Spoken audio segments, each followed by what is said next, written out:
I have the honor and the privilege to sit in front of a double Olympian, to sit in front of an Asian Games medalist, because sailing is such a taxing sport as well. We are burning a lot of calories and easily 3,000 calories. Well, I didn't eat Lays or chips or anything until I was 14 years old. Like, that's how I grew up, and I still haven't tried KFC chicken. So, Were you happy with the bronze that you got? I was happy because it was my first Asian Games. It was quite nice to have a medal, but then I was also hungry for the gold medal. हमें हमारा target क्या है? The best. आपको good chance मिला, खोना नहीं कभी भी. टाइम कभी वेस्ट नहीं करने का. Winning is not everything. We all have their limits, like we lose, we win. But important thing is to always learn. Like even when you're winning, you learn. Even when you're losing, you learn more. You need to learn how to lose because that shows your character. आपका main target क्या है? What do you want Vishnu to do? Next Asian game gold लेगा. Next target is the Olympic medal की करीब जाना. हमको medal लेना है. मेरा टारगेट है. In Australia, Adelaide, we had a World Championships. Correct, and just 2 weeks before, a kid got eaten up just where we were supposed to, launch our boats, and there's a mark where it's meant like that's where the kid got eaten up. So back to my favorite segment of the podcast. We're back to sports, and today I have the honor and the privilege to sit in front of a double Olympian, to sit in front of an Asian Games medalist, and the best part of all, to sit in front of that man's coach, who also is his father. So today, again, I feel honored and I have the privilege of welcoming and hosting on another episode of the Rao Podcast, Vishnu and Saravanan uncle. Uncle and Vishnu, thank you so much firstly. Thank you so much for doing everything for the country that you're doing and that you continue to do. It's definitely going to be such an honor to host you. There's so many things that I want to talk about that the public also definitely wants to know, and it's going to be a hell of a conversation today. So before we get on with the podcast, how are you? How has your day been? Although it's just started. Yes. How was training today? Well, thank you for the invite, first of all. Such a lovely family, and it's really nice to be here, of course, with my dad here. And it's been a really chill day. Woke up, it's Sunday, so it's a day off. Okay. So just relaxing. We had a tough day yesterday. So yes, long days on sun and water, and after that we played a bit of volleyball and then gym. So it was long day yesterday, and then I slept like a baby, and then woke up at 8 very late, but it's good. I needed it. So yeah, it's been a chill day, and then looking forward to this podcast, and really looking forward to the questions you have. Uncle, how is your day till now? How has it been? Yesterday, normal day. My day is the little more problem, but it's good, nice day. Good weather yesterday, the good wind. I am going to club for my club in the AYNR meeting, But sailing, and I see the sailing. The last 4-5 days is the note now, the workout. But I am small. My surgery is small, but my thinking. But about it, my wife and my very, very, very carefully. My eyes is very important. But okay, eyes is very important. My 2 eyes, my son and daughter. My wife is my backbone. Mostly the family is a good family. All of them, every pillar, 4 pillars is strong. Very good for the base and life in constantly smoothly and go further. By my achievement is a very honor. By my support different, my basic different, my without coach, without different equipments, lot of struggle for my life. But this my son and daughters that good base and good things. Everything perfect. Go little day by day. My thing. How can you studies? How can you professionals? Good sportsman. How can you good fit, and what do you want for fit this sport? Particularly sailing. What class? The sailing is the different classes by boats. But that classes के लिए you suitable physical training, suitable equipments. Time to time, either diet, stretching, yogas, meditation, that etc. continually I'll follow, then yeah, inch by inch. So because Uncle was mentioning about your daughter as well, who unfortunately could not come today. She was supposed to come. She's not well, but definitely we'll record another episode with her because she's also definitely made you as proud as Vishnu's made you. So because you mentioned about sailing as well, the sport that you do is sailing. So I want to ask for the first question for Vishnu, that why did you consider sailing? Because your father is a 3-time national medalist, went to the Asian Championships as well. So why didn't you get into rowing? What made you change your thought process at that time that no, I want to get into sailing, considering your father already had a background in rowing? Well, I was too young when he was rowing. Of course, like when he was a national champion, I wasn't there. So when I actually had an idea that there was something like some sports, so he was already into sailing and he was already doing well. So that's how I got introduced. I didn't know he was a rower before at that young age. So what I saw was just sailing, and then he got me into sailing. Of course, I was kayaking and not particularly rowing, but I was kayaking around Pune, Jaldindi, that rivers and everywhere when I was very young, and quite nice memories. But yeah, sailing kind of just clicked. Like he takes me on water where I'm just holding on the mast, which is like the stick. So just like he's sailing around and I'm just looking at the water go by. So that's all like I remember, and I think it's because I was introduced to sailing first. That's why I kind of chose sailing rather than rowing. And later on, I got into rowing when I was in Abu Dhabi. I started rowing because it was a good way to train yourself cardiovascularly. So I really enjoyed rowing, but it's a bloody tough sport, It's tougher than sailing? Well, rowing is more, let's say, more bronze. Like you need to have power, and it's very cutthroat. Like if you don't have power, then you don't have the skill to win. But sailing, even if you're 40, but you have the experience and the skill, and of course your fitness, then you can still win an Olympic medal. So because it's like chess on water, like you can still be good at how you can control things and what you can control. Definitely. So yeah. I want to ask one question. Like, we're living in a country which is dominated by cricket, football till an extent, hockey. Like, although hockey is our national sport and all, still it doesn't get, I would say, the coverage or the money that is involved in cricket. So then the fact that you were surrounded by a father who was into water sports, I would say, and then a family, your sister also ultimately took it up. So did that thought never come to you, like, okay, just because my father's in that, that's why I'm doing it, or I could rather do something that I'm really interested in it. So were you interested in any other sport as such? Yes, I'm a sporty kid. As I grew up, like I was playing many sports.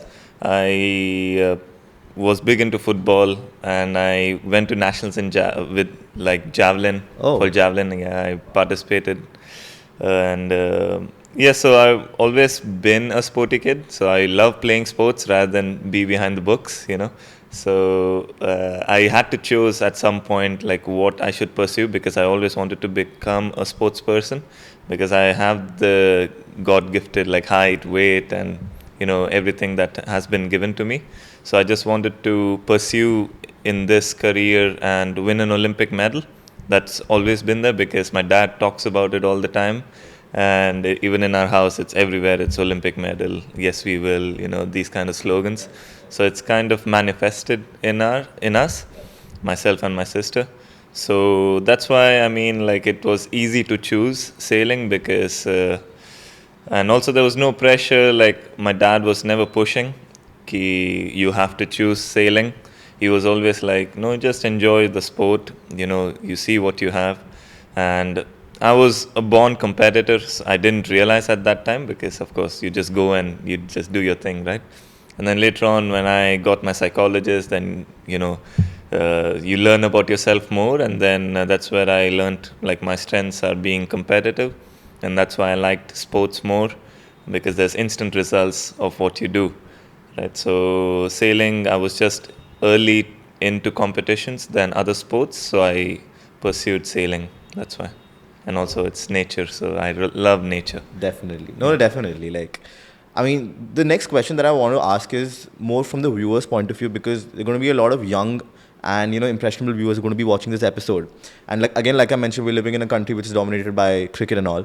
So probably sailing as a sport, a lot of people would be knowing about it, but they're unaware as to what's exactly in it.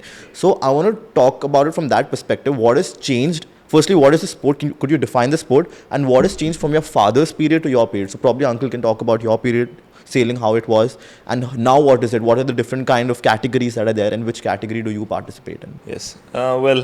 Yes, it's been a big change in the sport, sailing, because it's the first time in Tokyo 2020, 3 disciplines qualified. Disciplines in the sense, just like in athletics, where athletics is a category, like sailing, but inside athletics, there's 800, 100 meters, different styles, right? So just like in sailing, we have different categories of boats. So I sail a single-handed boat, which is a boat basically 4-meter long, 7-meter sail. So sail is the energy, like it's the engine of our boat, because we don't have any propeller, right? So we all just powered by wind. So whoever catches the wind more, technically, wins the race. But the more you learn about it, more technical it gets, more wider the sport becomes. Just like every other sport, from outside it looks quite easy, let's say. Yeah, because I think that's because the athletes make it look easy. Yeah. But yes, like any ordinary person, if they come to try sailing, it will be completely different, even for an athlete, because it's just something you need to have a bit more of everything.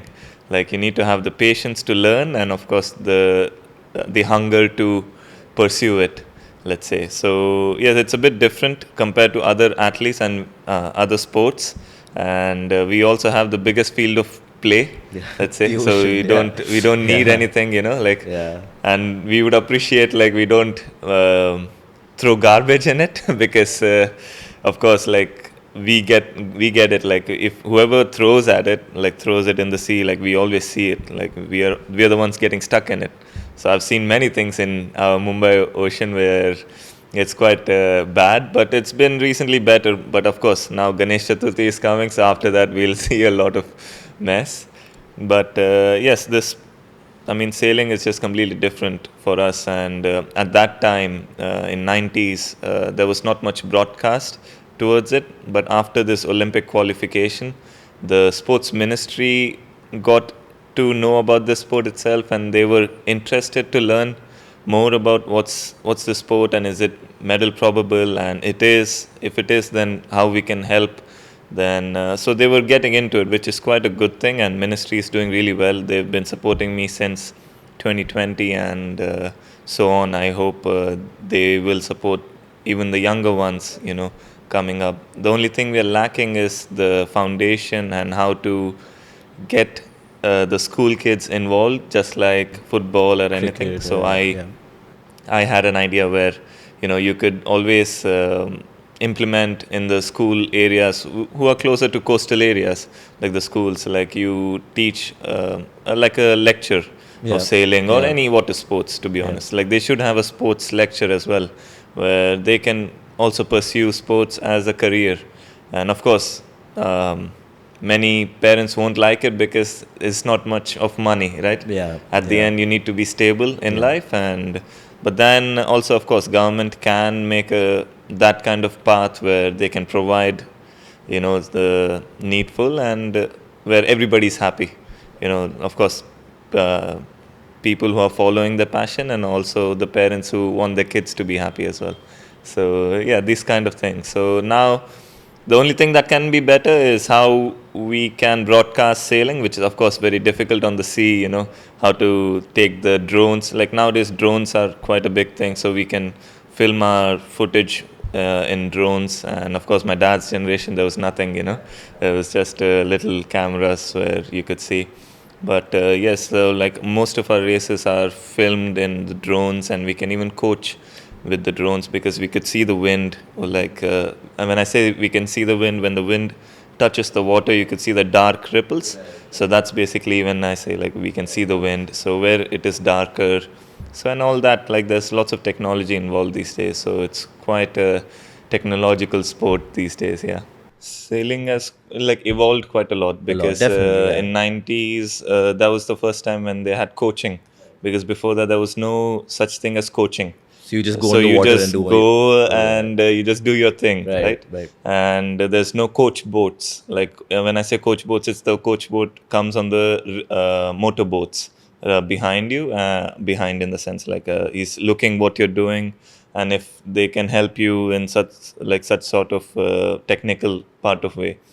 But that time there was no coach boats. It's just you, whatever you feel is whatever you're doing. So that's the thing. And now it, of course, it has more evolved so much that we have less space in the dinghy park to park the coach boats, because each sailor almost has a coach.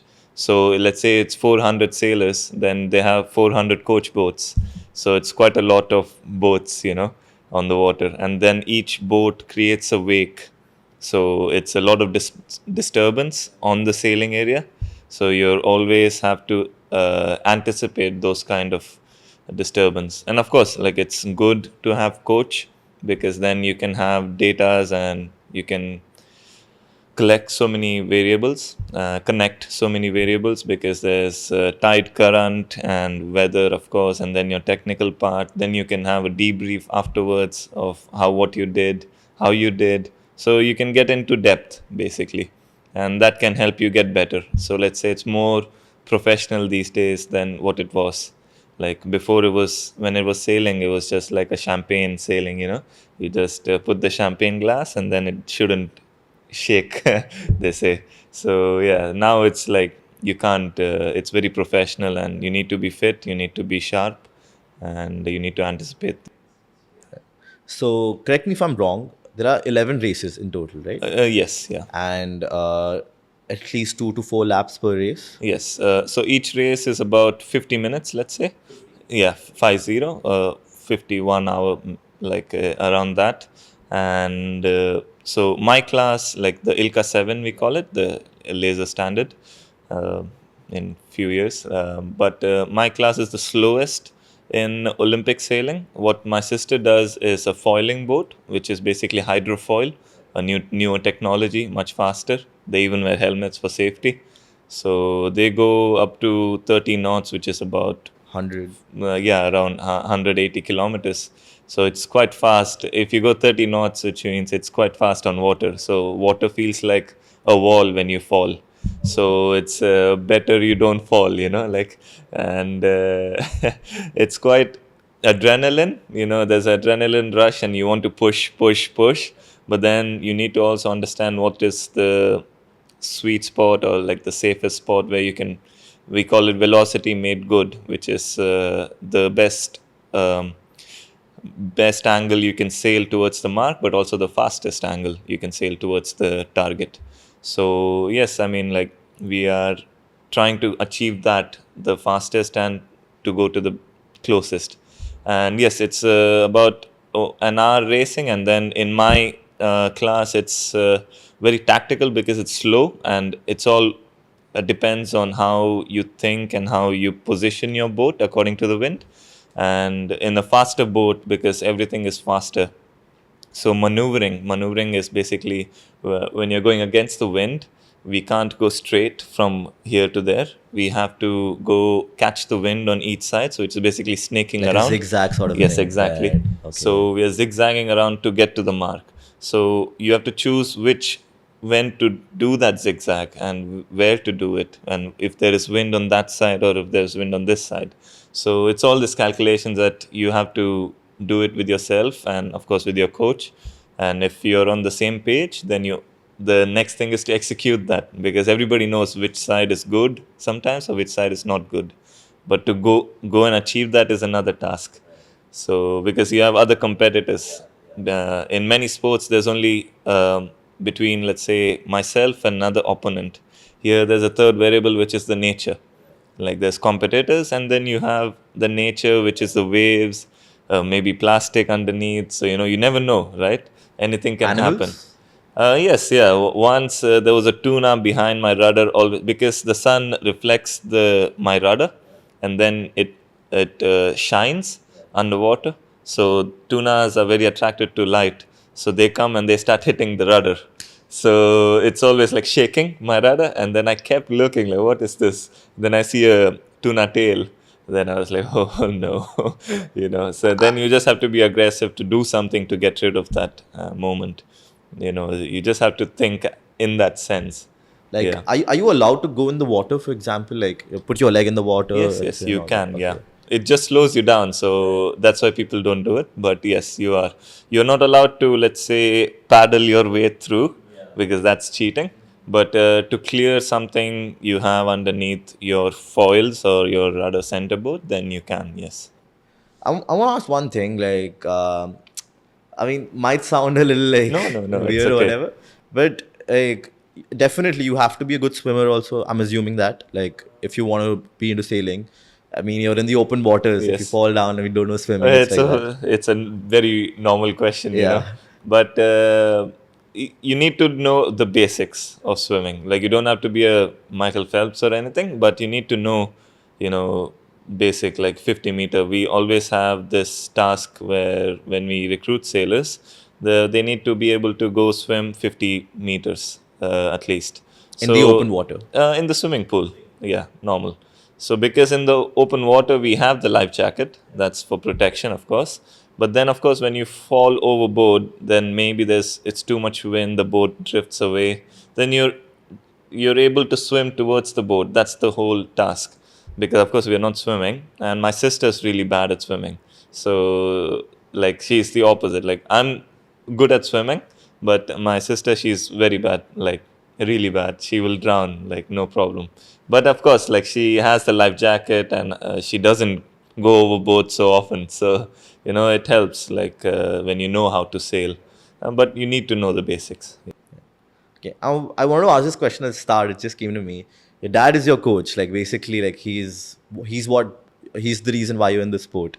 And apart from the coach that you train with outside of India, of course, but do you still compete with your father? Like, do you still go out sailing and like race with each other? Sailing, maybe not, because he's not sailing these days. But in every other sport, I compete with him. Like it only took me. I was running like in school. I was in athletics team, and it only took me like 3 years after I was in athletics team to beat him. In running, and he still runs more than me. Like he does 20 kilometers, of course, with your mother. She would know because he's a different level of fitness. I can see the guns also popping Yes. out. He does so much cardio and it doesn't Yeah. decrease, Yeah. like he doesn't hit the gym so Yeah, often. okay. Of course, he's genetically also good, and I'm genetically quite gifted. So that helps, but also like he's working hard non-stop. So which I don't think I can follow that routine, where he's waking up at 4, doing his routine, and then coming back and then waking us up at 5:30, which is annoying to me. But Are you not a morning person? I'm not a morning person, but my job and my lifestyle made me a morning person. But I work better. Let's say my gym sessions, I feel better when I'm doing in the evening sessions. Yeah, but I still have to do both. Very nice. Uncle, I want to ask you one question. Just at the back of my mind, probably I'm thinking out loud right now. But what if one day one of your kids comes up to you and they're like, they don't want to do sailing anymore. They want to probably pick up another sport, or they want to get into a normal job, like a 9 to 5 job. Despite everything that they've achieved till date, the potential that they have to achieve much more, what would be your reaction? Actually well wish ये बात बहुत अच्छी है. हमें वो ये question आना भी बहुत लोग को, मेरे बच्चे नहीं, और भी मैंने जो 3,500-4,000 बच्चों को मैं ट्रेन करते हैं, बहुत बच्चे का आते हैं. वेरी मैं बोलता क्यूट क्वेश्चन है. जब तक क्वेश्चन नहीं आएगा तो आंसर नहीं मिलेगा. बहुत इंपॉर्टेंट है. जब मैं जितना क्वेश्चन करते मैं आंसर देने का तैयार हो जाता था. मैं बोला था लाइफ में जो एज है, जो उम्र बोलते हैं, ये उम्र दोबारा नहीं आएगा, ये डे दोबारा नहीं आता है. ये दिन हमें जिस दिन यूज़ नहीं किया उस दिन मैं बोलता है मैं बहुत मिस किया लाइफ में. ऐसे मैंने बच्चों को भी वही सिखाता हूँ. कोई भी बच्चे हैं, मेरे को कोई प्रॉब्लम नहीं पड़ता है. सारे बच्चे हमारे ये हमारे हिंदुस्तान में जितने भी बच्चे हैं, मैं बहुत टेक केयर करना मैं चाहता हूँ. मैं किसी को भी, मेरे रास्ता में भी कोई रनिंग में भी कोई वाइड एंगल या मेरे एंगल बहुत अच्छे लगते हैं. मेरे को रनिंग में मैं बहुत फॉलो किया हुआ है. एंगल का। जैसे मैं जापानीज़ टेक्निक बहुत अच्छा है उनका, रनिंग स्टाइल वगैरह, मैं उस तरीके में वो काफ़ी चीज़ सीखा है मैंने। उस तरीके का बच्चों को ये, मेरे बच्चे सेलिंग नहीं करेंगे उस टाइम बोल रहे, तो मैं उस टाइम आज नहीं जाऊंगा करके बोलेंगे, तो मैं उनको ऐसे मोटिवेट करता था। आज दिन है ना, आप सोचते हो अच्छा नहीं ये लग रहा है आपको, लगता कल्टी फील हो रहा है, कुछ चीज़ें ऐसे नहीं होता है, कोई चीज़ हमको फील हो रहा है करके आप एटलीस्ट एक बार पानी में जाके हो, मैं ऐसे बोलता था। उन लोग एक बार जेटी तक ही उनका प्रॉब्लम था, स्टार्टिंग ट्रबल होता था। मैंने पूरा ड्रेस पहना के उसको एक बार स्टार्ट किया, फिर चॉकलेट दिया उसको जैसे ये चॉकलेट ही समझो, चॉकलेट दिया उनको, चॉकलेट दे के फिर फिर मैंने पानी में, मैं पहले भाग जाएगा।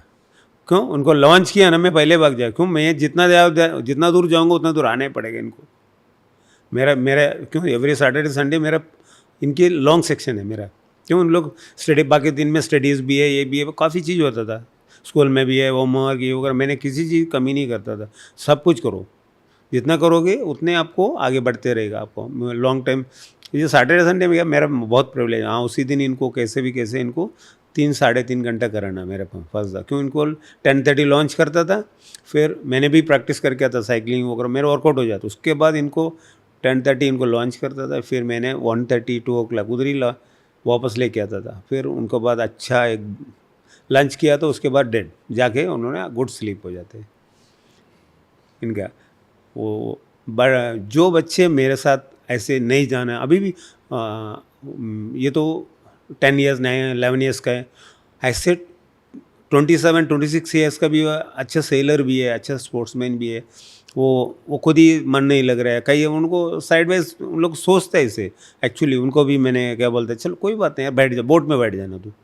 मैं रिब में ले लेता था, उसके बाद क्या करता है, उसमें जाके बोट चेंज कर देगा, दूसरा को अंदर ले लेता है, 2 घंटा किया, इसको डाल के वापस आ जाता था। वो अपने आप बोट सेल भी किया, वापस भी आ जाता है। उस दिन मिस नहीं करने देता था मैं। मेरा थॉट है मिस नहीं होना चाहिए, every day is the important आपके लिए, लेकिन फ़न चाहिए आपको, सेलिंग में करो। अदर बोट सेल करता था, ऐसे इल्का 7 करता है, इनको सर्फिंग में डाल देगा। सर्फिंग में डालेगा तो उनको अलग फील रहता है, अलग फुलिंग करना, ये करना, उसी पे लड़ते रहेगा। उसको ये दिमाग में नहीं है मैं सेल नहीं करना, मेरे रेस्ट करना है, मेरे को अच्छा नहीं लगा, उसके बाद और अच्छा लगेगा। गुड चेंज ऑफ हुआ। ऐसे अदर स्पोर्ट्स भी हमारे पास, हैंडबॉल है हमारे पास, वॉलीबॉल है, उस तरह का हमने अदर स्पोर्ट्स भी एक्टिविटीज़ टाइम टू टाइम अंदर जिग-जैग करते रहता हूँ, उनको दिमाग को हमेशा शार्प करने का, ताकि बोर नहीं हो जाए। कोऑर्डिनेशन, उनको जो कोऑर्डिनेशन, एजिलिटी, उनका मूवमेंट्स, ये वगैरह बहुत ही इंपॉर्टेंट होता है। क्यों? हमें सोचने का, अभी इनका जो अभी विंड पैटर्न है, विंड पैटर्न के ऊपर क्या टैग करना है इनको पता है, फील है, लेकिन इन लोग दिमाग पे वही रहेगा, अरे नहीं और हाइक कर लेंगे, नहीं, उस टाइम एडर आ रहा है, लिफ्टर में टैग करना ज़रूरी है, बिल्कुल ही उस टाइम जब टैग करना, वो इनको कैसे होता है, वो इसका कोऑर्डिनेशन में होता है, एजिलिटी में होता है उनका। हाँ, फास्ट ट्रैक, चेंज ऑफ, मैंने ये करूँगा करके, वह बहुत फेथ है। ये हमें, हमारा टारगेट क्या है, द बेस्ट, वो बनने के लिए हमारा वेरी सिंपल और अच्छे तौर पे और पीसफुल रहना चाहिए, तभी आएगा। खाली प्रेशर मैं जब भी ये रेस करके आता है तो तभी मैं बोलता हूँ गुड बेस्ट किया उसने, अरे और भी बेस्ट कर सकते तू, कुछ नहीं है तेरा, तो ये 2-3 मिस्टेक्स था, उसको करके देखो, अगले रेस में गुड द बेस्ट आएगा आपका पास। आते बोलता है यार तू ये गलती किया, वो गलती किया, मैं कभी नहीं बोला, आपने ये बेस्ट कर सकता था, इधर से इधर थोड़ी सी आपका स्लैग था, वो करो, इतना ही बोलता था। मेरा कोचिंग पैटर्न ऐसे ही कि आके किसी को डिमोट करना, ये नहीं करना।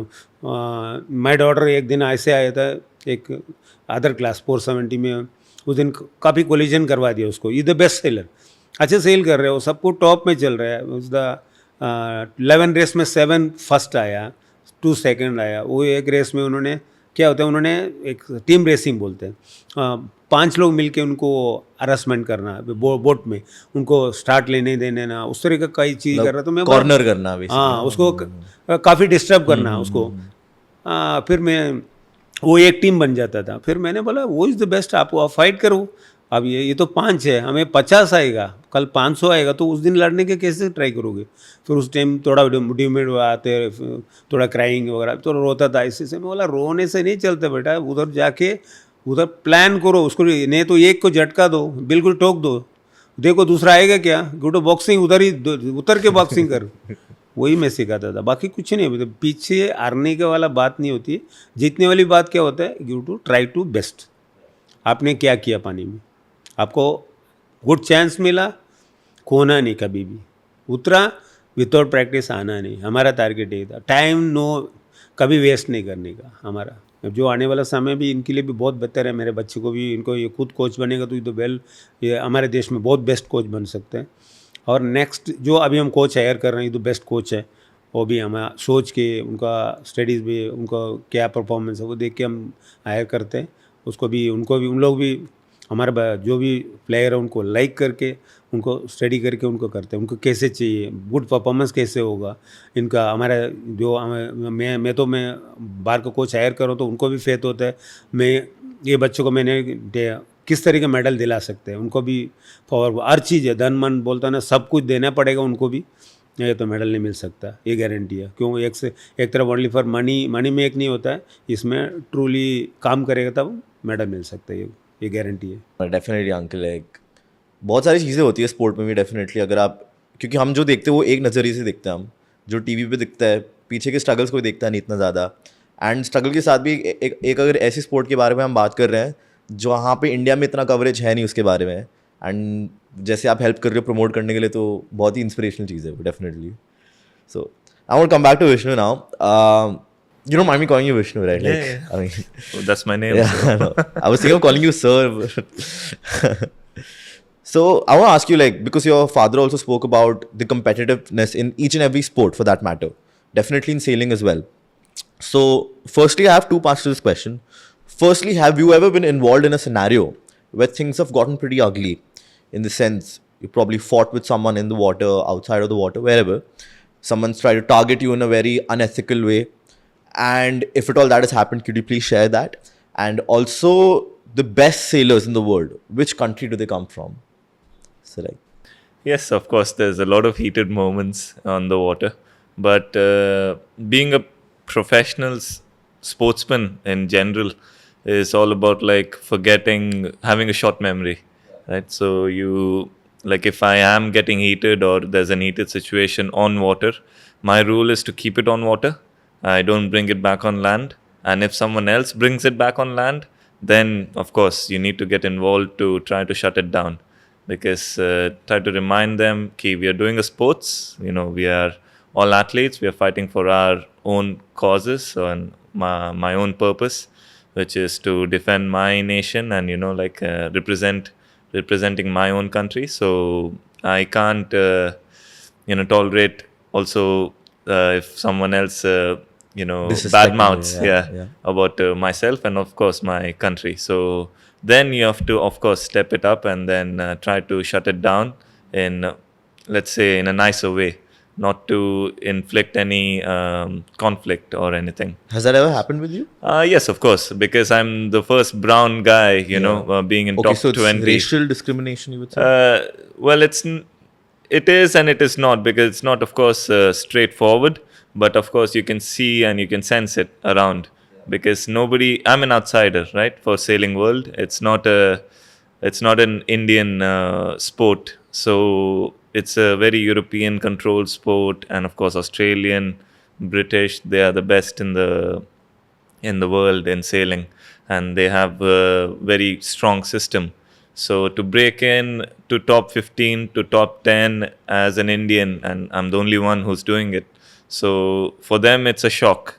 And especially sometimes when they show frustration on the water against me, the best thing you can do is smile, and that's what I do.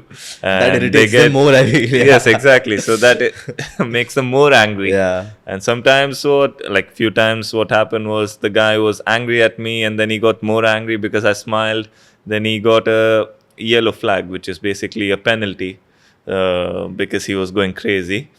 And then he had to retire the race. So Which country was this, if you don't mind sharing? American, American, okay. best of them all, So yes, so these things always happen. But then of course when we are on land, everybody is like normal, like we are friends and we do talk and laugh about whatever happens on water. Do And you of have course, friends from different nations? Yes, yeah. Like your competitors, I would say. Yes, yeah. Okay. So quite a lot of them actually. It takes time to earn respect, but then once you have the respect, then of course um, you get involved into much higher level of, let's say, competitors, and then you mend with them. But yes, I've been always the nice guy in the fleet, and everybody knows me, and everybody is very friendly with me.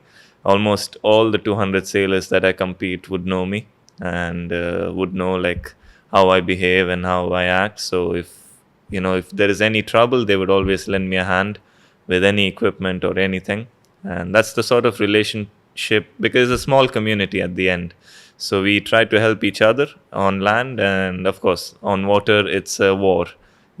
So there's no crying about it. So, and that's what I love about this sport, because we're a small community in the whole world, but we try to help each other on the land, and on the water it's like everybody's trying to cut their throats, like. So it's that kind of atmosphere that I really enjoy, like.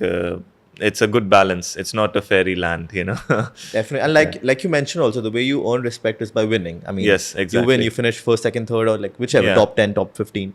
I think that's the best way that you can, Yes, show it to yeah. them that I'm here to stay. sort of thing. Exactly. Like, of course, winning is not everything. Yeah.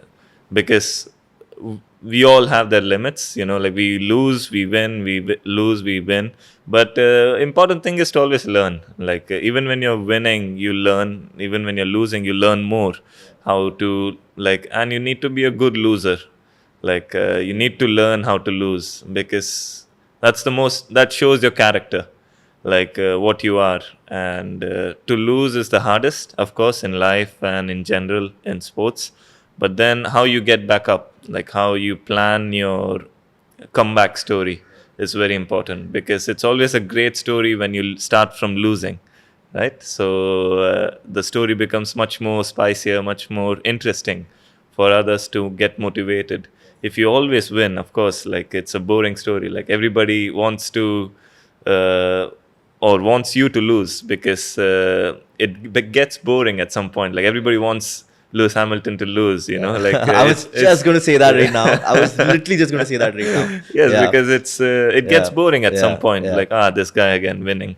But when you understand the process, like, it's not that easy to win Definitely. each race, Definitely. that circumstance, and especially Formula One, it's different. Are you into F1? Yes, I am. Yes, yeah. You'll be pretty disappointed yesterday with P12 for Lewis. Yes, I've been disappointed the whole season with definitely. Ferrari. I mean, my dad and I, like, in fact, my mom also, we recently got into F1. Okay. Like, after the movie came out and all. Like, Sony, I used to follow the positions and all the constructors and all, but never Yes. really got into it. Yeah. Did you Now- watch Drive to Survive? I started with them in the first season only right now. Yes. So Those I'm- are quite good. Yeah, That's, it's really good, yeah. Yeah. No, it's Today's really the good. Hungarian Grand Prix as well. Yes, yes, yeah. Now it was Belgium, and now Now it's Belgium, now Hungarian. Hungarian, yeah. And, but Leclerc is P1, so Yes. I don't know if you saw Lewis's interview after that. No, So it was heartbreaking. So what he said is, that's what he literally said that I'm not good. Yeah. There's no problem with the car. There's a problem with the driver. So imagine a 7-time world champion is saying that. Yeah.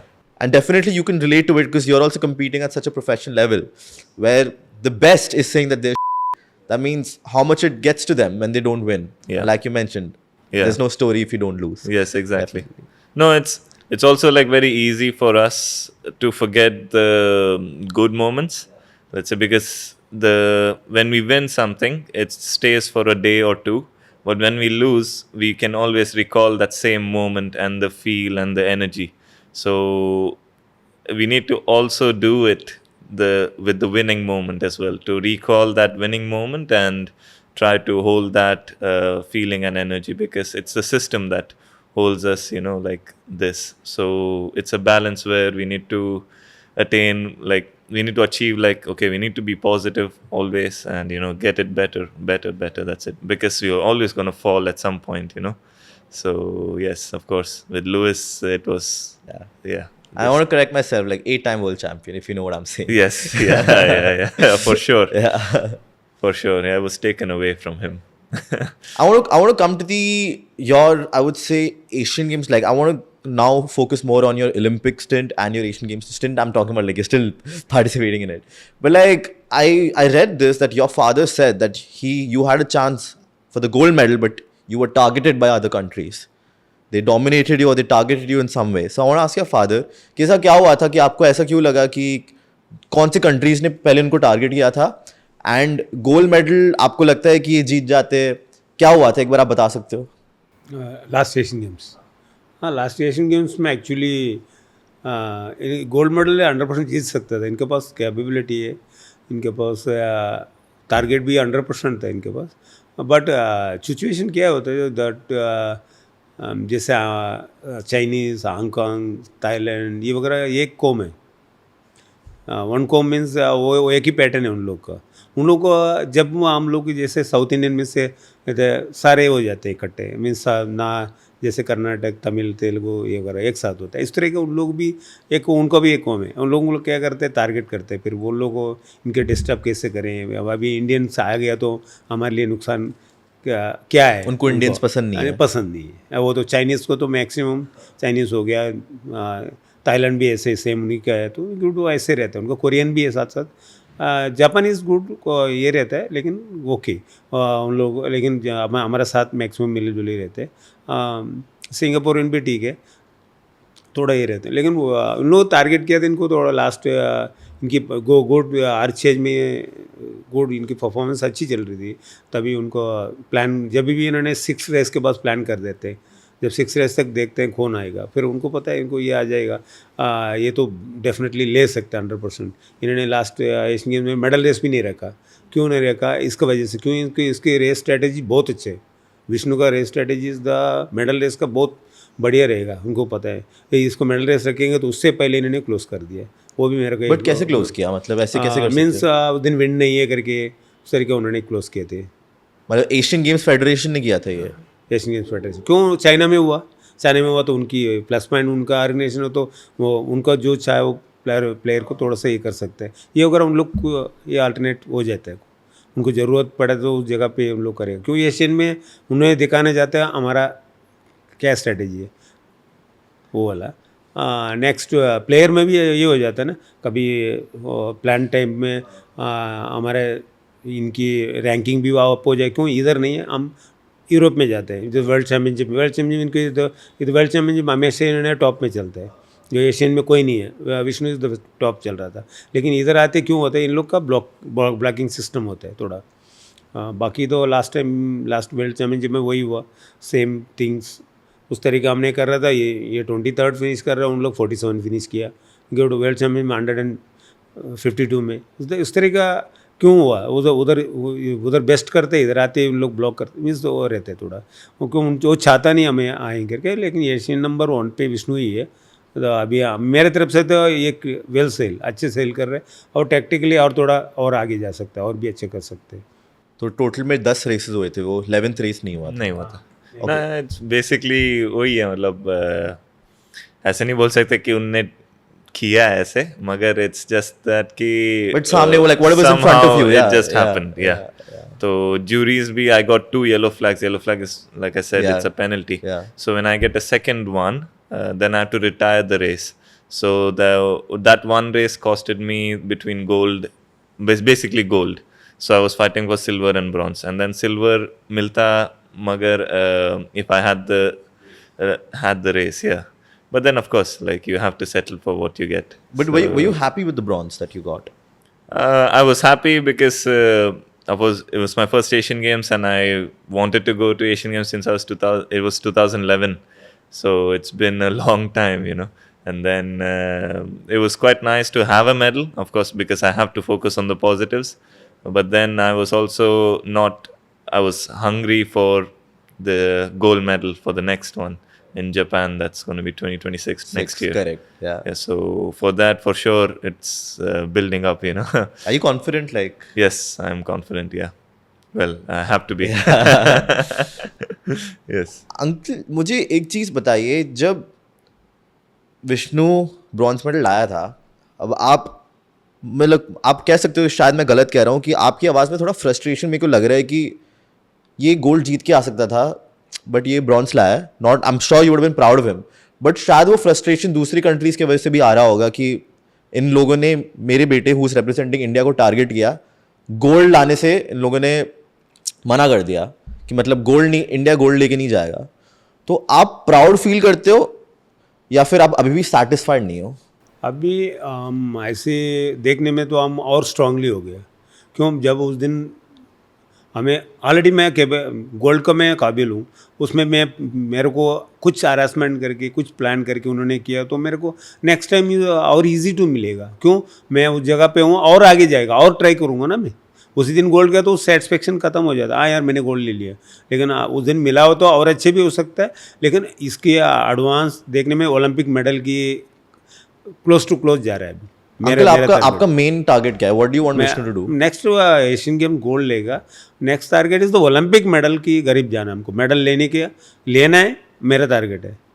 आपका dream satisfy हो जाएगा जब Olympic medal आ जाएगा? हाँ, best actually sports में क्या है, best is the Olympic medal, world championship medal. ये दोनों हमें ज़रूरत थी, हमारे कंट्री को भी ज़रूरत है, हमारे लिए भी. जो मेरा कैरियर है 37-38 ईयर्स स्पोर्ट्स किया मैंने 5 स्पोर्ट्स किया. मैंने एथलेटिक भी 400 800 किया, वॉलीबॉल खेला, हैंडबॉल खेला, कायाकिंग किया, रोइंग किया, सेलिंग भी किया. इतने स्पोर्ट्स करते करते मेरे को काफ़ी चीज़ हमें नॉलेज मिला. मैंने यार मैं हमेशा एवरीडे मैं जीतता हूँ. मैं हार नहीं है, लेकिन एवरीडे मैं और एक बात है वेलनेस. मैं फिट हूँ, मैं हमेशा फिट रहता हूँ. मेरा आज 59 रनिंग है, तो मैं आई एल्सो वेरी हैप्पी. मेरे जो साथ वाला है आज कोई मेरे स्ट्रेटेजी में नहीं है. मैं बोलता हूँ 1 लाख पीपल को मैं अच्छी तरह जानता हूँ, मेरे फ्रेंड्स है. उसमें 1 लाख में मैं 1999 में मैं नंबर 1 पे हूँ अभी. मैं वो खुशी हूँ. मेरा जो साथ वाला को मैं हमेशा सजेशन ये वगैरह देते रहता था. गुड ऐसे health is very important. Job भी इंपॉर्टेंट है, हेल्थ फर्स्ट प्रायोरिटी दो. मैंने हमेशा बोलता हूँ. क्यों? एक 45 की एज के बाद उसके बाद उनको वो देना पड़ता है. हमारे हेल्थ का बहुत इंपॉर्टेंट. 45 तो को हम कमा लेगा, सब कुछ कर लेगा, उसके बाद आपको हेल्थ का साथ ही चलना पड़ेगा. विदाउट मेडिसिन हैप्पी रहेगा. बिल्कुल. गुड न्यूट्रिशन, गुड हेल्थ, बिल्कुल. और good workout, good health. Simple है. So coming back to the topic, obviously the audience is going to know that we took a break. Yes. But still, because sailing is such a taxing sport as well, basis the videos also that I have seen, you're literally as parallel as you get with the water. Your core needs to be strong, I'm assuming. Your shoulders need to be extremely strong.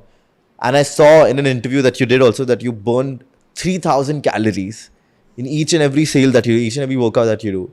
So firstly, what does your diet what does it look like? Right now, I'm assuming it's your off season, or I don't know if you're training as intense as you would before a championship or whatever. So if you could let everybody know as well, whether it's your off season, how does your diet look like, during a proper season and an off season and everything.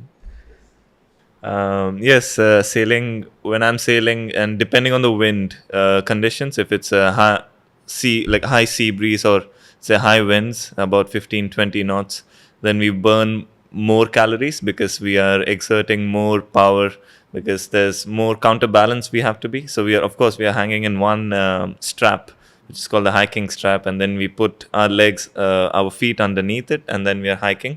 So we need to have strong legs and strong core, strong back, strong everything. So you're like a rod basically out. So you have to be very stiff, and that takes a lot of energy.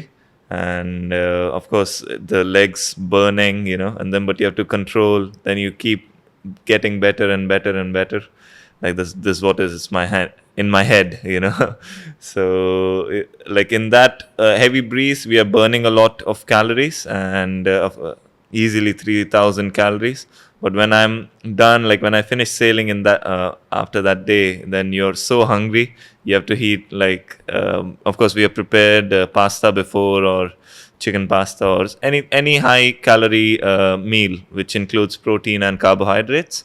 So we intake that and drink a protein shake or something. So the diet is basically you eat how much ever you burn. So it doesn't really matter what you eat, but of course not a lot of sugar, not a lot of fatty food which comes in a packet. Yeah, let's say processed and all. Right? Yeah, processed foods. So we try to have healthy diet. We are having healthy diet, And so that's very important just in general, because if we have fatty foods, then we have inflammations in our knees, or then it kind of hurts when you're going out on the boat. You feel like an old man. So try to avoid all those kind of cravings, let's say. And I personally, I have a sweet tooth, so I am not bit I didn't eat Lays or chips or anything until I was 14 years old. Like, that's how I grew up. So first time I ate was when I was 14. That's also because of my friends. So they were offering, and I still haven't tried KFC chicken. So yes, I don't feel like it. I don't feel like it as well. Yeah. And if I try, then I wouldn't. I like to say I haven't tried. So, so yes, McDonald's breakfast I have because they have a good McMuffin egg or whatever. So especially the airports, you have to eat something. So I eat that. And yes, traveling is when it breaks the routine the most, and I don't like traveling so much, but I do travel so much, because of what I do. And of course, at the beginning, it was quite fun to go so many places, visit this, visit that, tourist that, But I'm not much of a tourist. Like, even if I go to let's say, Italy or somewhere, wherever I'm going, it's just like, okay, that part where the boat park is, and then back to the hotel, or do something which comes in between my boat park and the hotel. And like a little that's bit of about shopping it. here and there. Yes, exactly. Yeah. But if I have a day off, when we have a day off, we try to preserve the energy, because going out in the sun, like doing touristy activities, it's quite tiring, because you exhaust a lot of social energy, and try to stay, let's say, indoors, but also do your routine, like stretching or this and that.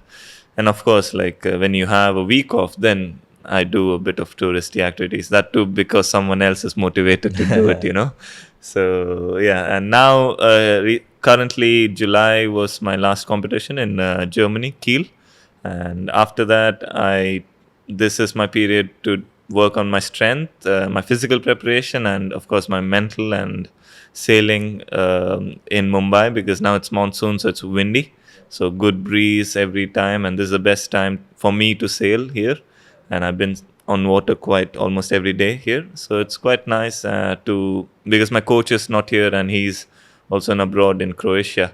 So now I can just let's say, be more relaxed, and focus on what he's taught me, and apply that on water, and work with my psychologist, my physiologist, and be more prepared with my physical preparation and mental, because when I'm traveling, the routine breaks, and it's very hard to keep up that physical, and it kind of hurts during the regattas. So now I have 2.5 months which I'm preparing my physical, and then in September I participate in Netherlands. Oh, okay. Wow. So yeah, that's the road plan. So is Bombay a good place to sail? Like, as compared, I mean, I don't want to compare it to the West, I would say. Yeah. Like, because like the tides and all will be definitely much more different that way. But like you mentioned, in Mumbai, now Ganpati is also going to come. So with regards to all those things, and I don't know whether there are sharks or whatever, like in Europe and Bombay, I don't know about all of those things. But if you can, share your thoughts on it, like where would you rather sail, in Mumbai or somewhere in the West? Oof. In India, my favorite place to sail was Chennai, because it had good swell, Bay of Bengal, blue water. Sometimes you get huge jellyfish, but like it's the size of the sofa basically. So it's quite scary sometimes, but then it's okay. Like you're not. Have you ever been jumping. stung or anything? Yes, I have a nice little tattoo here, but that's not from Chennai. But that was in Malta when I was doing wing foiling, which is a different boat. It's like surfing. Then it was full of jellyfish. It was a jellyfish season, so I was wearing wetsuit for precaution. So the only part exposed was my wrists and my ankles. But still, like somehow the wetsuit opened up, and then I got stung here. I fell straight away on that jellyfish. So it was on my face and on my tummy. So the tummy one really burnt. That night I couldn't sleep, but the ice, my friend took it off, and it was okay. So yeah, it's a good story to tell. It's like the jellyfish, like Yeah. the tattoo is like the jellyfish, You basically. got a natural tattoo. Basically. Yeah, exactly. But yes, and I don't think it's gonna go away. It's hardly gonna go away. But those things, like, it's really doesn't matter, because people actually swim through those jellyfish things. Of course, they get stung sometimes. They try to, they stop because they're sensible, not to continue in that jellyfish pool. But yes, like But no fear of sharks or crocs. Crocodile in Mexico, when where we were launching our boats, we saw a sign saying "Beware of crocodiles" on the slipway. So that was like the warnings, like, what are we But then doing how are here? you allowed to, like, practice or race in those waters then? Well, the thing is, most of the animals are scared of us.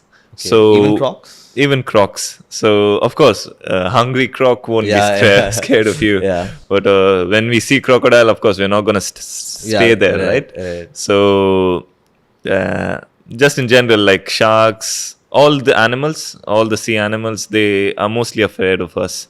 Have And you I'm ever co- encountered one as such? Shark, yes. Crocodile, I've seen it from far away, but nothing that kind of endangered me, or in Australia, Adelaide, we had a world championships. Correct, yeah. And just 2 weeks before, a kid got eaten up just where we were supposed to launch our boats, and there's a mark where it's meant like that's where the kid got eaten up.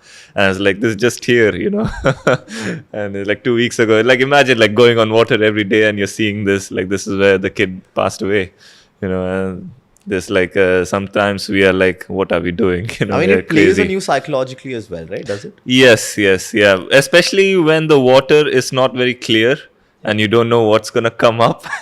That's when it gets a bit scary. But otherwise, like, even if it's not clear, that it's safe. Then it's okay. Normally, no animal would just come and attack you. Like, this is my experience, and I'm afraid of snakes, and I've seen lots of sea snakes, but nothing like it just comes and like it'll always go away from you. Even sharks, they go away from us. In Japan, there was a tiny shark, like size of like 2 meters, but I saw it come up and then it just goes away. Then I also went away. So of course, like, it's you don't have to even think about it. You just Right. immediately, the body anticipates Right. before you think. Right. So yeah, I mean it's the same for them. So yeah, nothing really dangerous for that. So you need to try, to go sailing or swimming to kind of appreciate water, ocean, Nature's like, beauty. Sort of. Yeah. आप विष्णु को कैसे देखते हो? आप as a father देखते हो या as a coach देखते हो? या फिर समटाइम्स इस सिनेरियो में मैं एज अ कोच देखूंगा एंड इस सिनेरियो में मैं एज अ फादर देखूंगा? As a competitor. Sir place to घर में फादर, बाहर जो भी रहते तो उनका एज ए स्टूडेंट. क्यों? Student is the valuable. उस जगह पे उसके which correct discipline, correct ways, correct से बात करने का तरीका, उनकी जो रहन कहन, उनको कोई भी मिस्टेक है तो तुरंत मैं करता हूँ, किल करता हूँ. इस तरीके उनसे बात करना, इस तरीके रहना. मैंने उसी टाइम बोलता हूँ उस तरीके रहना चाहिए आपको. इधर और ये भी बेस्ट विशेष है उनका, वो बोलने के मौका कम देते हैं उस जगह पे. वेल डिसिप्लिन में उन लोग को पता है. मैं कुछ तो मेरा फेस पे उनको पता चल जाता है इन लोग चेंजेस है, और मैं एकदम एक्टिव हो जाऊँ उसमें हो जाता है. मेरा फेस जैसे आई साइड फेस उसमें ही रहता है मेरा मैक्सिमम. मैं ना किसी टाइम कोई भी चीज़ें मैं वल्गर यूज़ करता हूँ, ऐसे कभी भी नहीं होते. ओनली फेस और फेस एंड एक्सप्रेशन. एक्सप्रेशन में मैं काफ़ी चीज़ चेंज करता हूँ. तो अंकल, अगर आपके पास ये, मतलब अगर आप एक चीज़ को चूज़ कर सकते थे, मतलब मान लो आपके सामने एक सिनेरियो है और आपको एक चीज़ चूज़ करना है, आप विष्णु के कोच बनोगे या फिर आप उसके फादर बनोगे बट उसके कोच नहीं बनोगे? क्या चूज़ करोगे? You would rather be his coach than his father और his father than his coach? Actually मेरा एक लेवल है. देखो, मैं नेशनल तक मैं जा सकता हूँ. मेरा एज पर फादर ही बनूंगा मैं. वो नेशनल तक जा सकता है. जो बेस्ट कोच है तो आने वाला समय में क्या उनकी क्या कैपेबल, उनका जो ओलंपिक कोचिंग करने वो तो बेस्ट कोचेस है. वो उन लोग को चूज़ करूँगा। देखो मैं एक लेवल है तो उस तरीके रहना चाहिए, अच्छा लगता है। यानी मैं सोचूंगा मैं बेस्ट कोच मैं बोल भी नहीं सकता हूँ। जो मेरे लेवल तक लेके आके मैंने छोड़ा, उसके बाद आगे के लिए मैंने टेक वे बना के छोड़ दिया। उसको ऊपर उसको फॉलो करना उसका भी एक काम है, मेरा काम है उसको फॉलो करवाना। मैं उस कोच को कैसे चूज़ किया, उस कोच बेस्ट कौन है, उससे वो ऑलरेडी वो ओलंपिक मेडलिस्ट है। वो हम ओलंपिक मेडल नहीं लिया, लेकिन मैंने ड्रीम देखा, मैंने पहुंचने के लिए ट्राई किया, लेकिन मेरा मौका नहीं मिला। कई चीज़ होती है उसको, वो वाला सिचुएशन उनके लिए हमने रास्ता बना के उनकी अपॉर्चुनिटी दिलाना मेरा काम है। हाँ, और ये मैं एज पर फादर भी रह सकता हूँ, कोच भी रह सकता हूँ। मेरा तो बेस्ट क्या है, गुड फादर। मैं उनको क्या एक अच्छा गाइड दिया, अच्छा मैंने एक बोलता ना ग्रेट फादर बनने की मेरा उम्मीद। आपने वो प्लेटफॉर्म दिया बेसिकली, उनको प्लेटफॉर्म दिया मैंने। वो प्लेटफॉर्म देने के लिए हमें मेरा फादर इज़ द फार्मर है। गुड एजुकेशन रहते ना भी उन्होंने किसान ही बनना है मेरे को। मैं जॉब में नहीं जाऊंगा, आईटी कंपनी में मिला उस टाइम, जो आईटी कंपनी मिला उस टाइम का आईटीआई करके अलग है वो, एचएल आईटी वगैरह था उस टाइम बेंगलोर में था। लेकिन मेरा फादर छोड़ के आ गया, और नहीं मैं ऐसे फार्मिंग करूँगा। उन्होंने बेस्ट फार्मिंग किया है, मैं जब तक था उन्होंने बेस्ट फार्मिंग किया था। मैं उस जगह से मैं निकले के मैं स्पोर्ट्स सेलेक्ट किया मैंने लाइफ में। मैं पहले से मेरा डिसाइड था। मैं 10th किया तो मैंने बोला मैं स्पोर्ट्समैन बनूंगा। 11th किया तो मैं स्पोर्ट्समैन हूँ।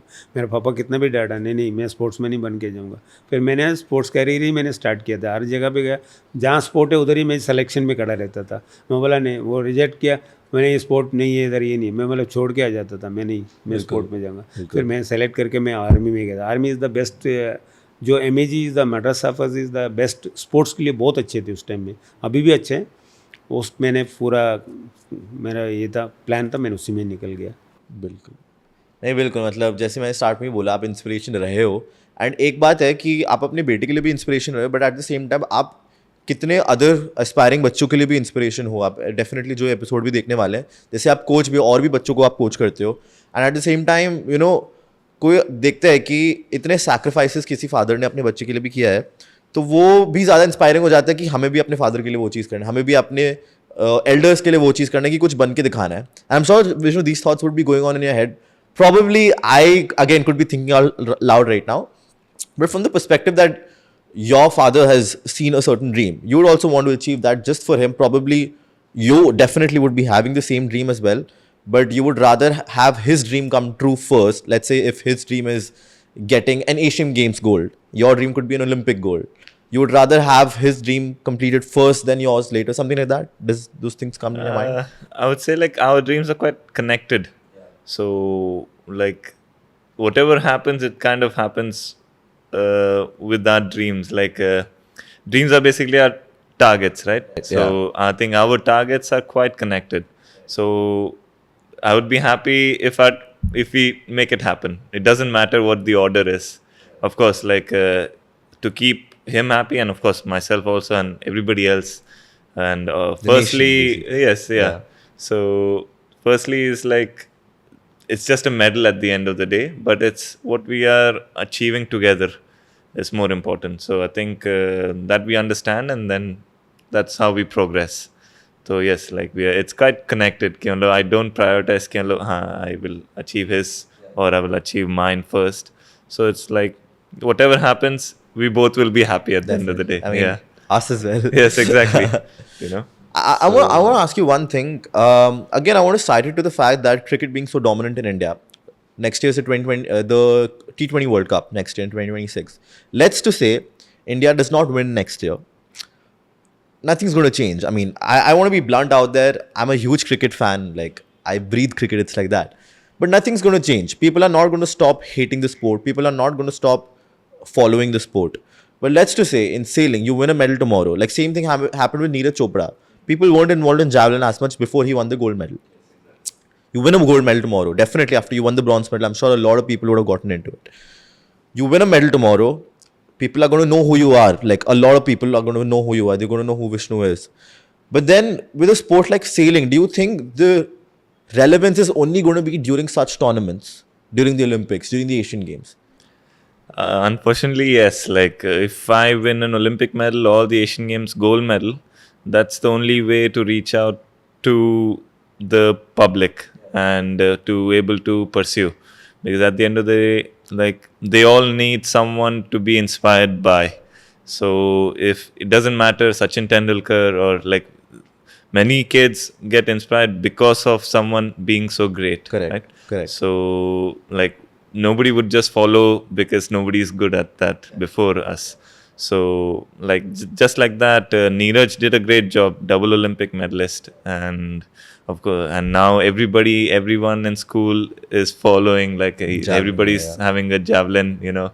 So it's quite nice to see, because not only he's promoting javelin, he's promoting the whole sports itself, like Khelo India, like you Correct, know, like it's yeah. really nice to see, because as an Indian community, we are not a very sportive community. We are more into business Education, yeah. or like we have great minds, of course, but it's also important to have a great healthy lifestyle as well. So we need to have the balance. Like we need to find. We have 1.3 billion. You know, we can of course find a balance between Definitely, both yeah, of yeah. these opportunities Yeah. that's given to us, Right. and we can have great infrastructure. We have enough resources. It's just we need to span out in a, you know, in a way that everybody is beneficial, and everybody has a, target or a goal in their way, and the, let's say, genres are bigger, like not only like engineering, doctor, and this. Correct, absolutely. And of course now it's much more, Yeah. but it can be much more in the future, and yes, in that way, like I think the only way I can make a difference is what I think is Olympic medal or Asian Games gold medal. Like that's the only way people will reach out, and also public will get awareness about the sport. And that's the only way, like now Olympic qualification, double Olympian, that's why people know like Yeah. now what sailing is, or like a few people know. Even the bronze as well, right? Yes, exactly. Like it was funny because I have this NDTV app, and Yeah. then after winning, I got a notification. Like you get notification Yeah. every day, Yeah, and then you get Vishnu Saravanan won bronze medal, and that's my name. It was very funny to Yeah. see. Yes, so because every day you got on like Yeah. Asian Games, like okay, Yeah. Neeraj Chopra won gold, Yeah. this guy won gold, So it was quite Yeah. Have good you to ever see. met Neeraj Chopra? Yes, yeah, quite a few times.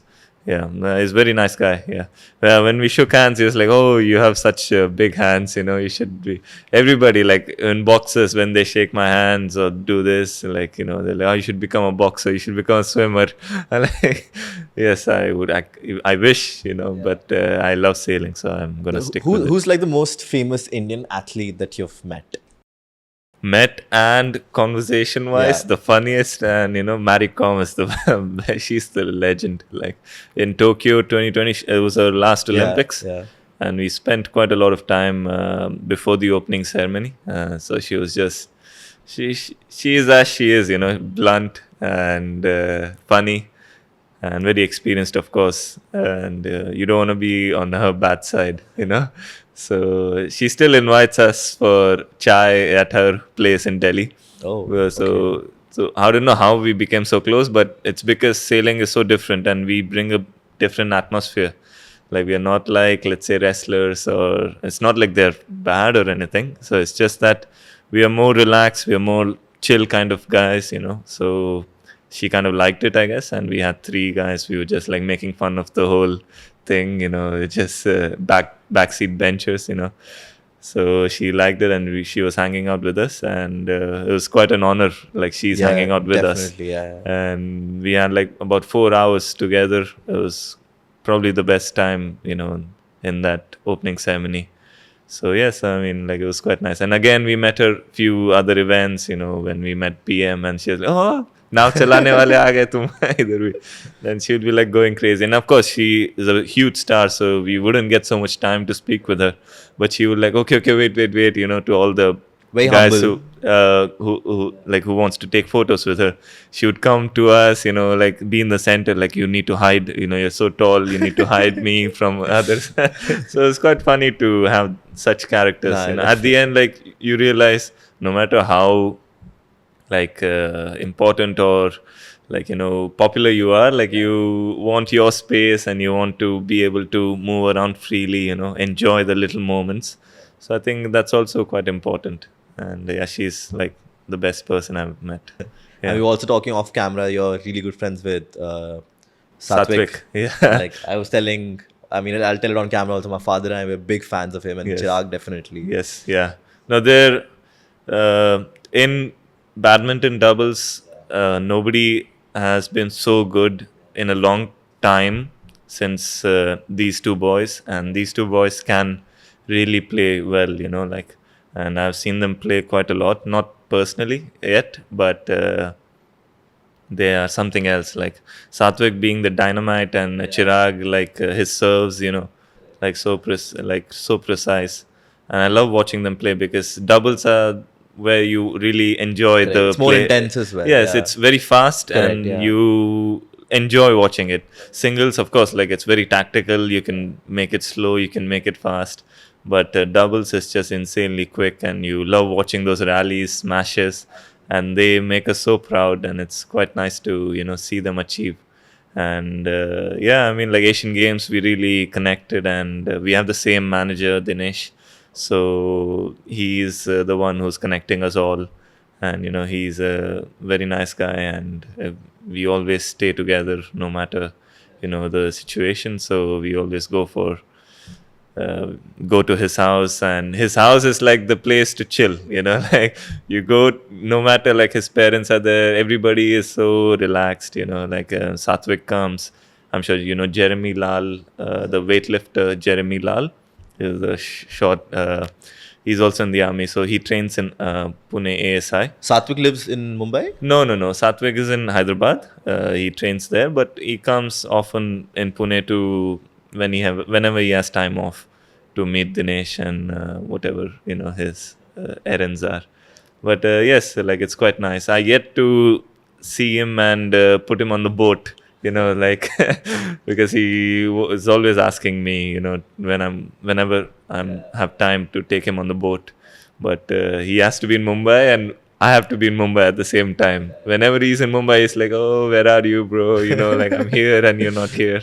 So yes, we are quite friendly. So at the end, like it's good. I love meeting other athletes because we have the same goal, but just in a different package. Like coming from the same background, coming from everything is similar, except we have different disciplines. But I love to understand what their thinking is, so I can maybe learn from Incorporate them. it, yeah. Yes, exactly. And then I love to be like a sponge. Like I want to learn from everywhere and anything. So like those guys, how they handle pressure, how they're not handling even pressure, like how they can crack, what's the threshold, like what pushes them to do this. So this quite interesting how things can happen. Sailing, of course, it's not a non-audience sport. Like even if you're watching us, you're gonna be sitting on land and watching us, so there's not much of an influence. But on, of course, badminton, if someone is shouting, or screaming, it can break down your rhythm. So it's a different ball game. So yeah. One thing that I really want to ask is when you are competing in any sport, when you're competing in, let's say, cricket or football, badminton, whatever it may be, the competitiveness between players, and when you win, it shows you different sides of the sport as well and different sides of life as well. Your highs are way too high. Like, for example, when you won a bronze medal at the Asian Games, which is when you're competing with the best in the world, when you won a bronze medal, definitely the high would have been there. And then the lows also, like you said, you should learn to lose. That's when you have the champion mentality. If I have to quote an example, I would say Prithvi Shaw. We saw what happened with him. Under 19 World Cup, he was the captain. He won that World Cup. People called him the next Sachin Tendulkar. When he started seeing fame, when he started seeing money, there was a very gradual downfall that he witnessed. So with all those things, how do you keep yourself humble? And it's not just, I would say, fame and money. It's female attention as well that you get when you achieve a certain milestone, you achieve a certain level. So how do you keep yourself humble with the process, and how do you keep moving forward? Yeah. Oof. Yes, I mean, like there are 7 sins, right? But greed, this, that, whatever, Then of course, I have the saying, which is the taller the trees are, the longer the roots grow. So you need to be able to understand what's the most important thing in your life and what made you start this. So get back in reality, like refocus, because all this fame, it's of course it's difficult to gain, but it's easy to lose. Like you do one minute of mistake or 1 second of It's all gone. whatever, like you just need a little spark, and then of course public just loves it, like loves controversy, loves a downfall of someone, like, which is bad, but of course it's just human nature to watch someone burn and take I say, like, enjoy that. But you, like, personally, for an athlete, you need to be careful of what you do, how you do it, because most of the times you're the face of that sport, and you want the younger generation to be inspired by your ways, and it's how you do it, they're going to follow it the same way, because when they speak to their parents, they're going to say, Vishnu did this, that's why I'm doing it. It's better be a good way, like he's saying or she's saying, because then I'm not destroying the future, let's say, that way. So in my thinking, even if I get money or fame or whatever that is, and it won't change a thing, because the sport I do is something different. It will always, to get into the sport, you need to connect to nature, and to connect with the nature, you have to be down to earth kind of person, and sea will always remind you, it'll humble you very quickly. So I want to now come back to the Olympics. Firstly, how is life at the Olympic Village? You're meeting so many people from so many sports, so many nationalities. Does it get distracting? I know you've come there with a goal, with a mindset that, okay, my event is on this date. I want to get done. That's it. I want to win a medal, whatever. Or, like people are interacting, it might get distracting. I've heard stories about the Olympic Village as well. Like there are a lot of distractions as well. People meet you here and there and all this. A lot of things that go on. So could you shed some light on that? What exactly goes on? Yes, luckily, sports sailing, like, we always have a different village. We call it a sailing village, because it's not in the main village, because it's closer to where our sailing venue is. In Tokyo, it was closer to Enoshima, so which is, we can't stay in the main village. The main village is too far away for us, so they made a hotel that transforms into a village. So a sailing village, basically, they call it. So that's where all the sailors live, and interact and do whatsoever. And it's basically just the same sailors that I see all around the events, just in their Indian or their nationality jerseys, national jerseys. So it's nothing much of a difference in sailing, especially. But yes, of course, there's a lot of distraction in the sense of media, this, that, Olympic documents, this, that. So there's lots of distractions.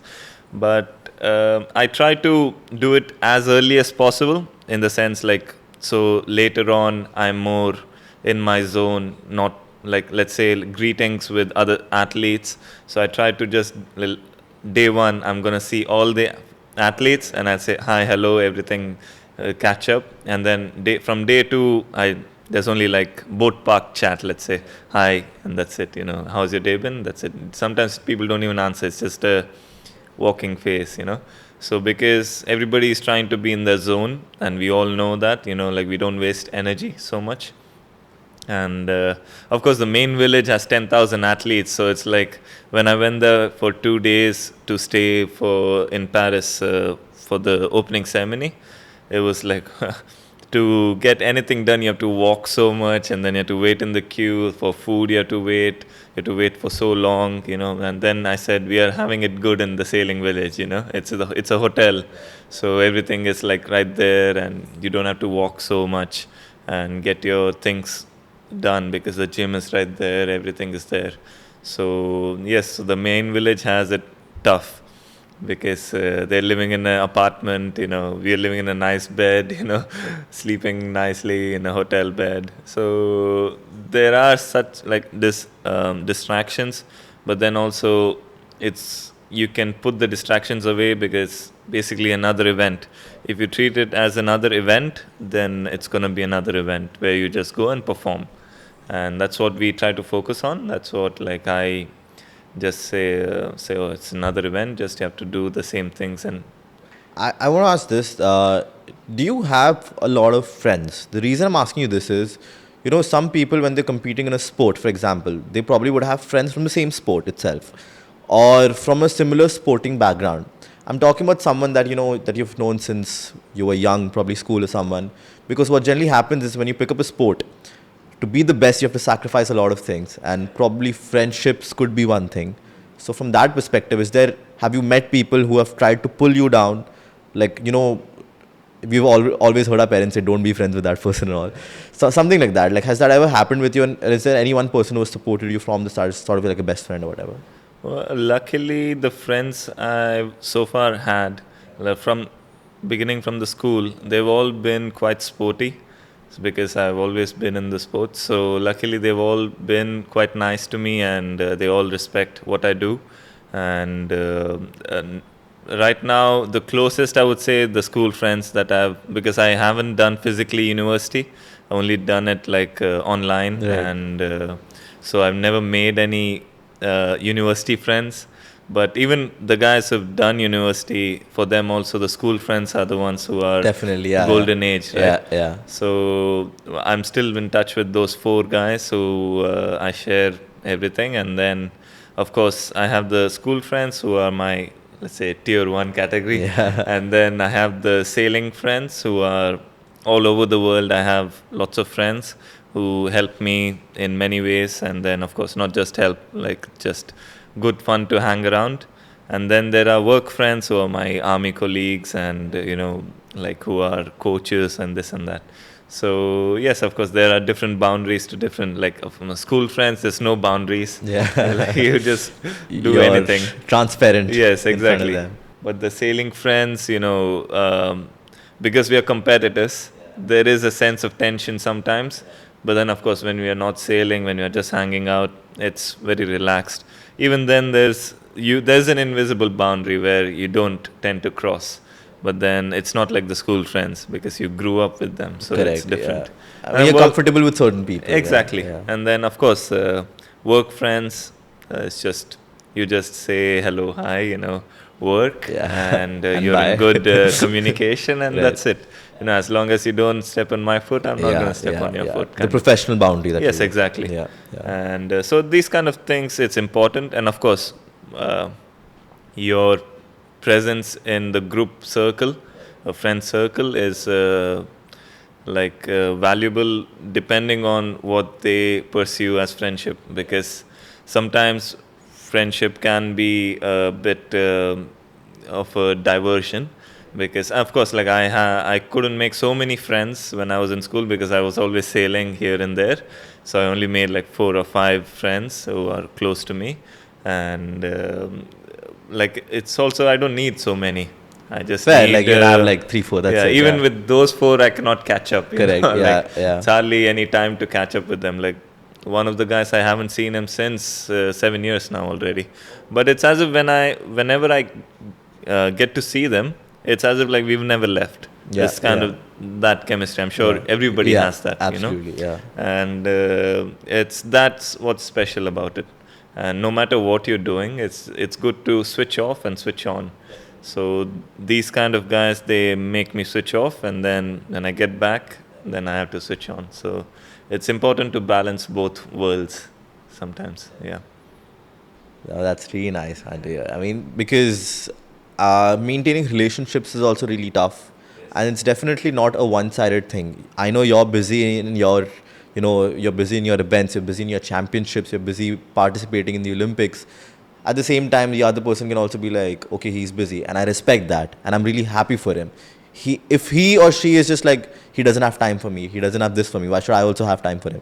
That's what, hampers the relationship. That's Yeah. the entire point where I was trying to, talk to you about. Yes, yeah. Even with girlfriends, like Yeah. I don't want to have a girlfriend because it's going to be, of course, long distance, and I'm too young to have this, and then of course it's unfair for them to, have a belief that, oh, okay, he's long distance. I don't really want to, I don't want to put myself pressure ki I'm, annoying them, or not annoying, but it's just unfair to Unable that to meet girl. and all of that, yeah. To be able to be close. So it's just like I want to be fair with everyone and Fair, with myself, yeah, with yeah, everyone. definitely, So it's in that way, I think, and that's why it's better to be, the single. And when I am settling, or not settling, but when I find someone who's going around with me, then it's doable. So someone from the sailor background only? Yes, why not? Yeah. I mean, I haven't found yet, but yeah, let's see. Yeah. I think now we are coming... With father's approval. Yeah, that's the most important. And mother. She's tough one to crack, but... Definitely. I think now we're coming to the final phase of the podcast, and again a question for you and your dad. So, uncle, आप coach भी हो, father भी हो, तो आपने किस mentality के साथ आप ट्रेन करते हो अपने दोनों बच्चों को, एंड ज़्यादा फाइट कौन दिखाते ट्रेनिंग करने के टाइम में, विष्णु ज़्यादा है या रम्या ज़्यादा है? एक्चुअली जैसे मैन और वीमेन में थोड़ा फ़र्क होता है, स्ट्रॉन्गर और थोड़ा रहते मैं वीमेन में थोड़ा लूजर, लेकिन my daughter is the actually strong है, मेंटली स्ट्रॉन्ग रहती है, तो वर्कआउट पे भी ओके, ट्रेनिंग में is the my son is very, बहुत ही स्ट्रॉन्ग काम करते हैं और डेडिकेट भी है, उसका भी वेल डेडिकेशन है, मेरे डॉटर भी, उनको दोनों मैं बोलता ना, मैं आइस करके करता हूँ ना, वही प्रॉब्लम है, लेकिन क्या पर्टिकुलर ही उन लोग सिस्टम वाइज ही करते हैं, सिस्टम में बहुत इंपॉर्टेंट है, वो सिस्टम फॉलो करेंगे तो ईजी टू मेडल लेने में, दोनों लूज़र भी नहीं है, दोनों विनर ही बोलूँगा मैं ऐसे, तो क्यों दोनों एक में एक कमी नहीं है, मीन्स उसको जो गेन करना है, मेरे को पता है, इस जगह पे उनको मोटिवेशन, इस जगह पे उनको टिप्स देना, इस जगह उनको देना, वो दे ही रहा हूँ, लेकिन गुड हम लोग दोनों मीनिंग कॉम्बिनेशन में चल रहा है अभी। नेक्स्ट उन दोनों में फाइटिंग बहुत ज़्यादा होते हैं, क्यों मेरे ऊपर आएगा क्वेश्चन, मैं बोला पापा आप रम्या को ज़्यादा मदद करते हो, फिर ये बोलते हैं रम्या को, इस तरह का आते समय मैं बोलता दोनों को करता हूँ, वो जो लेते हैं वो आगे चलते रहेगा, दोनों इक्वल डिस्ट्रीब्यूशन है, इसको इक्वल कंट्रीब्यूट करता हूँ, इक्वल टाइम देता हूँ, इनको कोई भेदभाव तो नहीं है, हमारा दो आग, एक आग बंद करिए, एक आग बंद खोल भी नहीं सकता है, दोनों आग एक ही साथ खोलना पड़ता है, तो उस तरीका गुड, इनका मोटिवेशन वरी 100% है, इनका दोनों मैंने स्टडी किया, मैंने बोला इनको दोनों को आर्मी अफसर बना सकता हूँ, ऑलरेडी इनको अपॉर्चुनिटी भी था, उसमें मैंने कई लोग से सलाह ला के, कई लोग कंसल्टिंग करके, बड़े लोग से, जैसे जनरल से पूरा बात किया, तो पूरा ये इम्पॉसिबल, वो नहीं बोलता मैं ये पॉसिबल नहीं है, फिर मैं बोला क्या कौन सा पॉसिबल है, उस तरीके में उनको जॉब भी दिला दिया। Okay, so given the possibility about, I would say a higher possibility of India hosting the 2036 Olympics, and I would also like to correlate it to the next Olympics also coming, LA 2028. Do you think sailing right now is a medal, like, is it identified as a medal winning sport? Because if I have to talk about javelin, shooting, after I would say last year's Olympics, javelin shooting, wrestling has been there for the longest time. Boxing has been there. Unfortunately, last year we didn't win any medal in it. Do you think sailing right now is also considered a medal-winning sport, considering you won a medal at the Asian Games? Yes, I'm pretty sure, yes. Yeah, because we are in the scheme of Target Olympic Podium Scheme, which is basically the target is to win an Olympic medal. And the ministry believes in us, and sailing and lots of other sports, badminton. Yeah, and badminton. How can I forget? Yes. Sorry. Yeah. So lots of other sports they are targeting, and that's why even in 2036 they want to build the Olympic Training Center in India as well regarding this. So there's a good future in sailing, I would say. Yeah, that's coming up. So definitely we're going to be getting that medal very soon for sure. Asian Games next year we're getting a gold for sure. No doubt about it. So on an ending note, I would just like to, know your thoughts on this. I know we have spoken about it in bits and parts throughout the entire episode. But still, what is your end goal? At the end of your career, what do you think you're going to be satisfied with?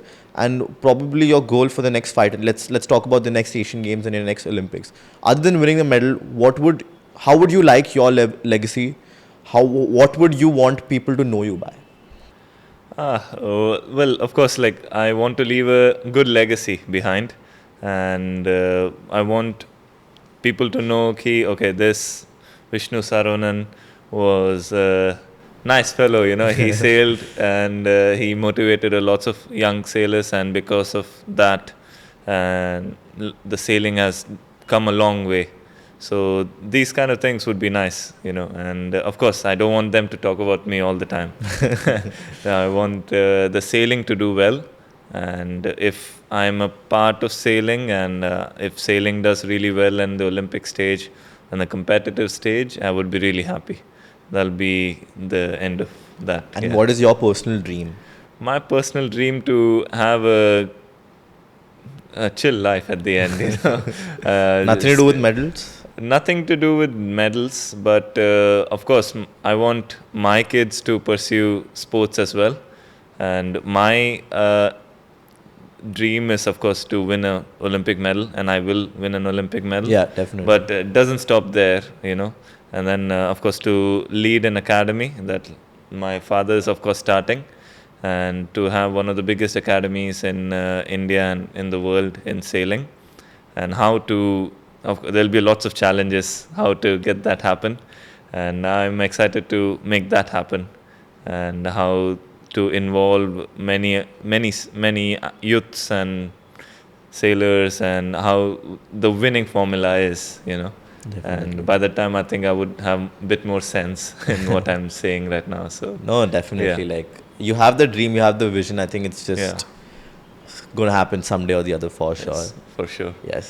So once Hopefully. again, yeah, no, it will. I mean, there's no Yeah. hoping about it. I mean, definitely, Yes. it will for sure. Yes. And once again, like I started the episode with this, I'm going to end it again. Thank you so much for what you're doing for the country, and thank you so much, Uncle, as well, for nurturing such athletes, for and training the youth basically, and inspiring people like me. I'm sure everyone over here. Again, like there's nothing above service to the nation at the end of it. You're doing it through sport and in the army as well, and that's an inspiration as it is. So once again, thank you so much. And anything else Uncle would like to say? Thank you for the actually share. Sir and ma'am भी मेरे साथ आना चाहिए share करने के लिए. Good well people and well knowledge भी उनको भी मैं टेक केयर, उनको भी मैं इनवाइट करना चाहता हूँ मेरे साथ एकेडमी, मेरे साथ भी कुछ कंट्रीब्यूट करके कुछ गुड बिल्ड करें तो अच्छा रहेंगे. क्यों मैं ऐसे लोग को मैं चाहता हूँ, बहुत लोग को. मैं अकेले से कभी नहीं हो सकता, लोगों से हो सकता है. बच्चे कम से कम हज़ारों बच्चे रहेगा तो क्वालिटी बच्चे निकल सकते हैं, क्वालिटी काम कर सकते हैं.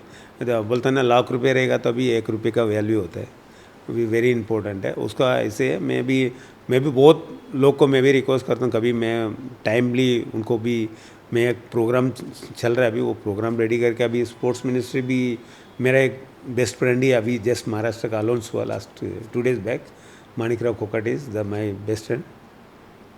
वो भी आए रखा है. उसको हम कुछ कर सकते हैं को उन लोग के थ्रू भी हमने बात करके इसको अच्छा है रास्ता ढूंढ सकते हैं. जब भी कुछ करने के लिए सारे को सपोर्ट चाहिए ना, तो वो इम्पोर्टेंट है. गुड आपका भी ब्लेसिंग है. आप हमेशा आपका मम्मी एंड पापा बोलता है आपसे विष्णु एंड रम्या से मिलना है. रम्या आज मिस किया तो थोड़ा सा मैं भी गलती फील कर रहा हूँ यार, रम्या भी रहेगा तो गुड. बहुत कुछ प्लान था इनके बीच में, शायद लड़ाई हो जाती. लड़ाई 100% था. जो मैं 2-3 नेशनल में भी हमने किया था इनके लड़ाई, जो इंटरनेशनल इवेंट्स पे भी था. कई जगह पे फाइट होती थी. मैं ऐसे जा रहा था, मैं ऐसे था तो मैंने डिस्टर्ब किया, उस तरह के इनका रहता था. तभी भी मैं अच्छा लगता, तभी विदाउट फाइटिंग हम आगे नहीं बढ़ सकता. घर से ही चलते हैं, घर से ही शुरू होता है, फिर बाहर जाता है. तभी भी हमेशा फाइटिंग चाहिए हमें कॉम्पिटिशन में, हर चीज़ में. गुड, अच्छा आप लोगों का बहुत कोऑपरेशन आ रहा है. अच्छा है. नहीं uncle, thank you so much. Thank you आपकी वजह से. नहीं एवरीथिंग हमें सबका ब्लेसिंग तो चलता है सब कुछ. गुड, आपका ब्लेसिंग आप आगे जाएंगे. The good blessing is good. आप भी कुछ स्टार बन सकते हैं, एक से नहीं होता, अलग अलग. अंकल मेन तो यही है एट द एंड. नहीं अलग अलग स्ट्रक्चर से बन सकता है. आपका ब्रदर भी इज़ गुड, अच्छा उनसे भी मिल चुके मैं. काफ़ी टाइम। अंकल मेन तो ये आप अपने कंट्री के लिए क्या कर सकते हैं at the end of it, society को वापस कैसे दे सकते हैं, तो देना that's जरूरी my है। goal as well. Everybody Right. Indian प्रतिनिधि का कारण हर एक को देने का, कुर्बान देने का हक बनता है, बिल्कुल, कर सकते हैं। बिल्कुल, वो हमारे मैं तो वही सोचता हूँ, बिल्कुल। वही करता हूँ। मेरे बच्चे, दोनों बच्चों को इसी के लिए मैं आर्मी में भी दिया, इधर भी दिया, जिधर भी जाएगा go to shoot and well विषय अच्छा कर सकते हैं हम लोग। वही तो चाहिए। Blessing for country. बोलता है जय हिंद, जय भारत। जय भारत, जय हिंद। Thank you. जय हिंद। Thanks.